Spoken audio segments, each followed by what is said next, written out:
So when Katrina hit, it wiped out all of the momentum and all of the growth we were experiencing.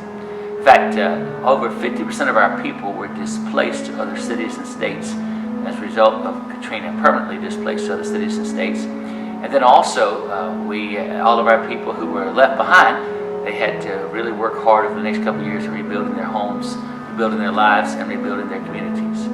So 2 months after Katrina, I placed an ad in the newspaper and invited all the pastors of our city to come together at our location at our smaller campus that had been preserved since Katrina.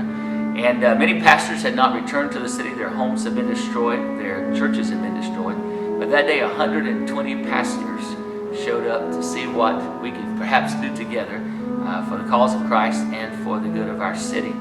On that day, I began that meeting by saying, in this room, there's an incredible amount of anointing, and giftedness, charisma, and ego, because I know pastors, but I said if we're willing to put aside our personal agendas and our egos and work together, we can have a tremendous impact on the decisions and the destiny of our city. And so those 120 pastors said, that's what we want to do. And that day we actually formed the Greater New Orleans Pastors Coalition. It included a number of Southern Baptist churches, National Baptist churches, independent churches, churches from a number of different denominational backgrounds, but we agreed to figure out what we could do to serve the Lord, serve one another, and partner together in the rebuilding and the reaching of our city.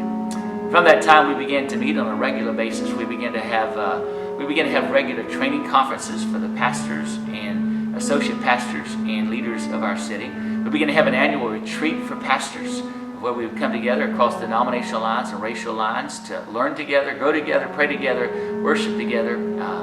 We began to have an annual sermon series for several years, where for a period of weeks we would all be preaching on the same subject in those churches.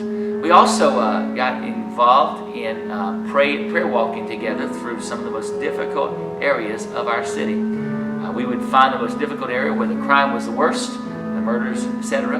And for a period of 3 to 4 weeks, on a Saturday morning, all these churches would come together and we would prayer walk with our leaders through the city. Every time we did that, for several years, every time we did that, the police would inform us that crime had gone down afterwards, drug dealers had moved away, and the community had become a safer place.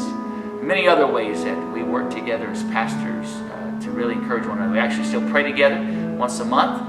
On the first Thursday of every month, we meet together and pray together. It's just been wonderful to see since Katrina how God brought together pastors and churches across denominational lines and across racial lines. I used to think it was a common vision that would draw people together, and it still does, but I found that a common enemy draws people together in a quicker fashion. And because we were all concerned about the devastation of our city, we came together, made amends sometimes when we had to make amends, really built friendships with one another.